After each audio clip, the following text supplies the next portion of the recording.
Problem হচ্ছে যারা আমরা নির্বাচন চাই অবিলম্বে অথবা সকল রাজনৈতিক দল নির্বাচন চাচ্ছে, আপনি 106 এর সরকারের কাছে নির্বাচন চাইতে পারেন কিনা? কারণ 24-এ একটা নির্বাচন হয়েছে, নেক্সট নির্বাচন ইজ ডিউ ইন জানুয়ারি ফেব্রুয়ারি 2029। আগামী নির্বাচন তো ডিউ হচ্ছে 2029-এর ফেব্রুয়ারিতে, জানুয়ারিতে। কিসের ভিত্তিতে আপনি নির্বাচন চাচ্ছেন? এখন বলতে পারেন সংসদ নাই তো। তাহলে সংসদ নাই এ কারণেই তো 106 রেফার করে নির্বাহী সকল কার্যক্রম কন্টিনিউ করবার এখতিয়ার সুপ্রিম কোর্ট দিয়েছে আপনাকে, যেন আপনি কাজ চালায় যেতে পারেন। সেভাবে কাজ চালাইতেছে, বিটিভিতে বাজেট পেশ করতেছে, যা যা যেখানে অ্যাপয়েন্টমেন্ট করা দরকার করতেছে, ট্যাক্স ভ্যাট বাড়াইতেছে, রিফর্ম অর্ডিন্যান্স দিয়ে দেশ চালাইতেছে। তো 29 জানুয়ারি পর্যন্ত চালাইতেই পারে। তাহলে 106 এর অধীনে আসলে আমরা নির্বাচন চাইতে পারি কিনা? না, পারি না। তাহলে যারা নির্বাচন চাইতেছেন বাই ডিফল্ট তাকে জুলাই সনদের অধীনে নির্বাচন চাইতে হবে, গণঅভ্যুত্থানের অধীনে নির্বাচন চাইতে হবে।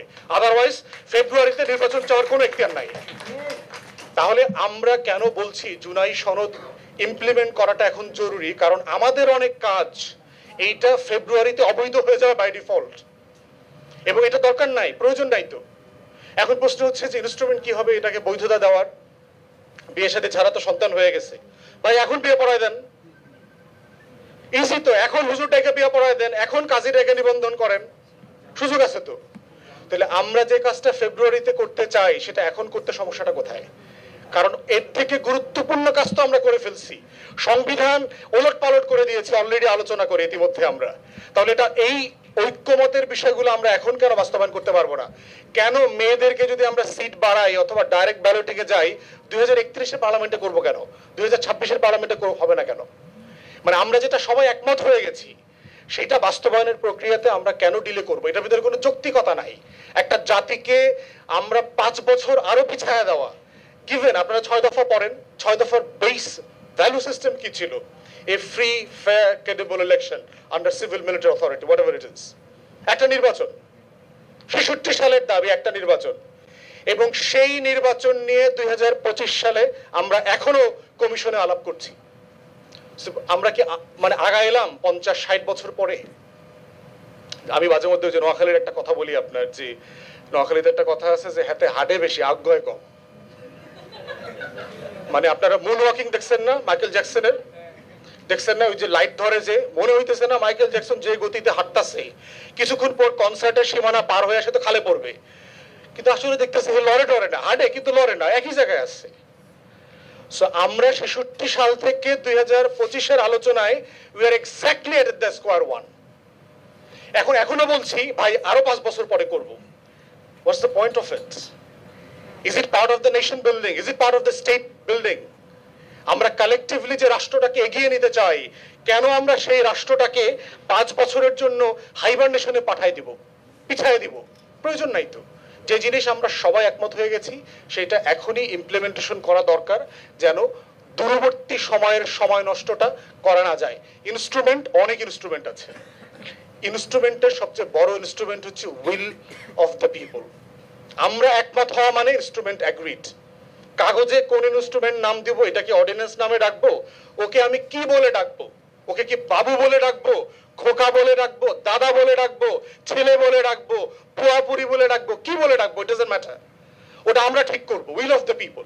আমরা যে শব্দে তাকে ডাকবো সেই আমার প্রেমিক, ওই আমার রাজকন্যা। যে নামে তাকে ডাকেন সে আমার সাগর কন্যা, তাকে নিয়ে ময়নাদ্বীপ বানাবো। আমার পারপাস হচ্ছে আমাকে ময়নাদ্বীপ বানাইতে হবে।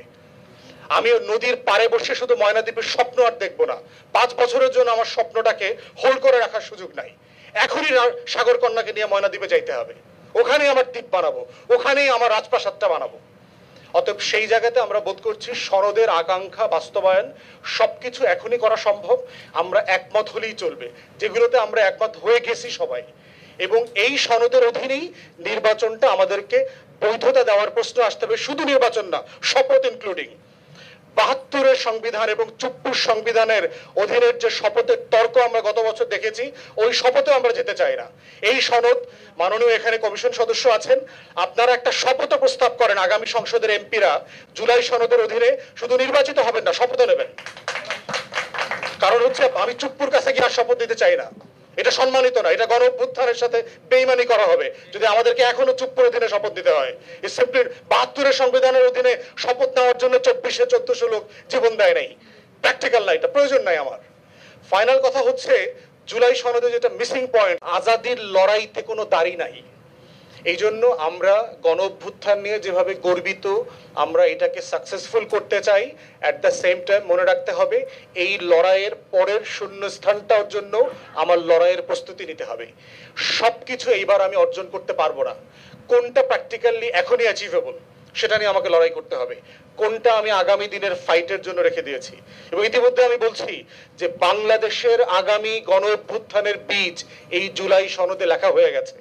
যেভাবে ৭১-এর ঘোষণাপত্রে ১৭ এপ্রিলে লেখা ছিল যে বাংলাদেশে ১৯৯০ হবে, ২০২৪ হবে, এভাবেই প্রত্যেকটা আন্দোলনের ইন্সপিরেশন এবং স্বপ্ন আকাঙ্ক্ষাটা পরবর্তী গণ অভ্যুত্থান, পরবর্তী আমার জাতি গঠন প্রকল্প, আমার রাষ্ট্র প্রকল্প তৈরি বিনির্মাণের বীজ বপন করে দিয়ে যায়।